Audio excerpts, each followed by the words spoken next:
Namaku Ardi. Dan sampai hari ini, aku masih tidak tahu apakah aku benar-benar selamat dari Gunung Lawu atau hanya berpikir begitu. Perjalanan itu seharusnya biasa saja. Aku dan 3 temanku naik lewat Cemoro Sewu seperti ratusan pendaki lainnya. Kami berangkat pagi, cuaca cerah dan semangat kami tinggi. Kami tertawa, saling melempar candaan, dan berjanji akan turun bersama setelah semalam di puncak. Tapi janji itu tak pernah benar-benar kutepati. Semuanya dimulai dari satu kesalahan kecil, kamera yang tertinggal di pos 3. Aku yang paling keras kepala di antara mereka. Mereka bilang, "Sudahlah Di, besok saja." Tapi aku tak mau. Aku bilang aku hafal jalur, aku bisa turun sendiri, hanya sebentar. Dan malam itu, Gunung Lawu menunjukkan wajah aslinya padaku. Kabut turun cepat sekali. Udara berubah dingin, menusuk ke dalam kulit. Dalam hitungan menit, semua jalan yang tadi ku kenal lenyap di telan putihnya kabut. Aku terus berjalan menuruni jalur, tapi setelah beberapa saat, semuanya terasa asing. Pohon-pohon tampak sama, batu-batu di tanah seperti berpindah tempat. Aku mencoba kembali, tapi setiap arah terasa salah. Lalu aku sadar, aku tersesat. Awalnya aku masih bisa berpikir jernih. Aku menenangkan diri, duduk, minum sedikit air, mencoba mengingat arah datangku.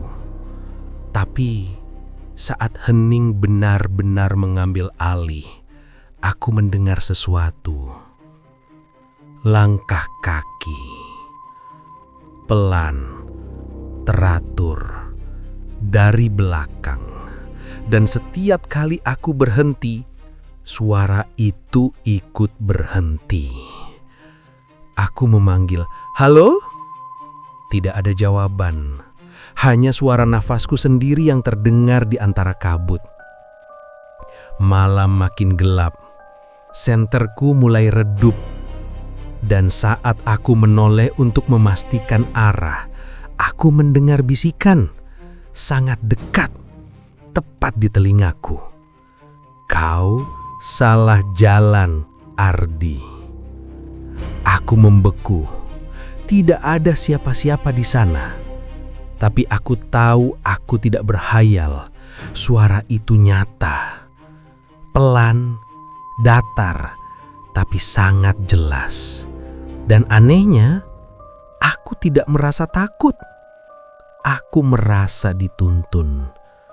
Suara itu mulai berbicara lagi seolah tahu isi pikiranku.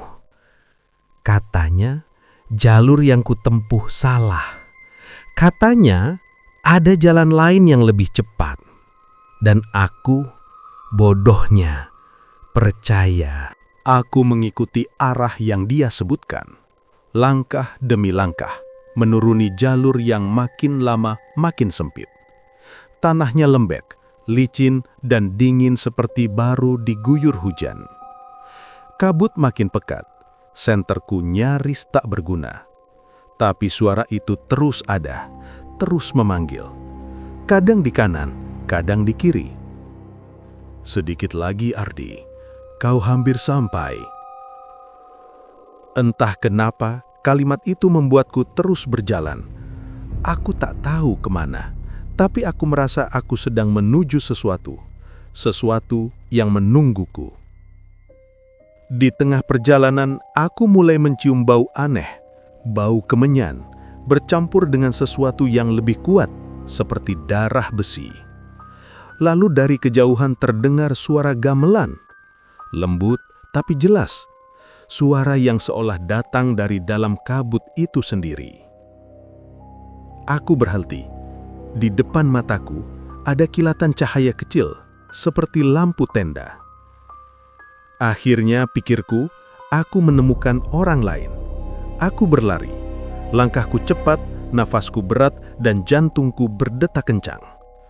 Tapi ketika sampai di sana, aku terdiam. Cahaya itu bukan dari tenda, bukan dari orang lain. Cahaya itu datang dari sebuah batu besar, dan di atas batu itu ada seseorang yang duduk. Seseorang yang mirip denganku. Tubuhnya sama, bajunya sama, ranselnya sama. Aku berdiri mematung, menatap sosok itu. Ia pelan-pelan menoleh ke arahku dan tersenyum. Senyum yang aneh, dingin, dan kosong. Dan bibirnya bergerak tanpa suara. Aku bisa membaca ucapannya. Kau sudah sampai, Ardi. Kau tak akan turun. Aku berteriak, tapi tak ada suara yang keluar. Semuanya berubah gelap seketika. Ketika aku sadar, matahari sudah terbit. Tubuhku basah kuyup dan penuh lumpur. Senterku mati total. Aku tak tahu di mana aku berada. Tapi aku mulai berjalan menuruni jalur tanpa arah. Beberapa jam kemudian, aku menemukan jalur pendaki lain. Ada rombongan yang lewat dan menolongku turun. Mereka bilang aku pucat sekali. Mereka bilang aku seperti orang yang baru bangun dari mimpi buruk. Tapi aku tak menjelaskan apapun. Bagaimana bisa? Siapa yang mau percaya kalau aku bilang aku melihat diriku sendiri? Aku mulai takut pada bayanganku sendiri. Cermin menjadi musuhku. Setiap aku menatap pantulan, aku merasa sosok di dalam cermin tidak menirukan gerakanku dengan sempurna. Kadang ia tersenyum, padahal aku tidak. Aku mencoba menenangkan diri. Mungkin hanya trauma, mungkin aku butuh istirahat. Tapi malam itu, aku menemukan sesuatu yang membuatku tak bisa berpikir jernih lagi. Kamera yang katanya hilang di pos 3, tiba-tiba ada di dalam tas ranselku. Padahal aku yakin aku tidak pernah menemukannya kembali. Aku menyalakannya, dan di dalamnya hanya ada satu video. Satu video yang tidak kuingat pernah kurekam. Di video itu, aku melihat diriku sendiri sedang berjalan di tengah kabut. Sendirian. Kameranya bergoyang, tapi cukup jelas untuk melihat wajahku. Aku terlihat kelelahan, tapi aku tersenyum. Dan di belakangku, ada sosok hitam tinggi berdiri diam. Video itu berhenti begitu saja. Layarnya gelap. Lalu muncul suara, bisikan yang sama. Kau belum turun, Ardi. Kau masih di sini.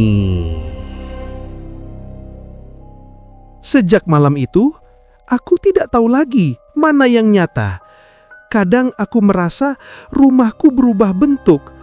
Pintu yang seharusnya di kanan, tiba-tiba di kiri. Jam di dinding berjalan mundur.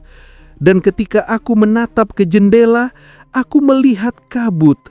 Tebal, putih, seperti malam di Gunung Lawu itu. Mungkin aku memang tidak pernah turun. Mungkin yang hidup di dunia ini bukan aku yang sebenarnya. Karena setiap kali aku memejamkan mata, aku melihat diriku sendiri duduk di atas batu besar, masih di tengah kabut, menatap kosong ke arah jalan yang tak pernah berakhir. Dan entah kenapa, kali ini aku bisa mendengar jelas apa yang dia katakan. Kau tidak tersesat, Ardi. Kau dipanggil pulang. Dan jika suatu malam nanti kau mendaki ke Gunung Lawu dan mendengar suara seseorang memanggil namamu dari balik kabut, jangan jawab, jangan berhenti. Karena bisa jadi itu bukan orang lain. Bisa jadi itu dirimu sendiri yang belum pernah benar-benar turun.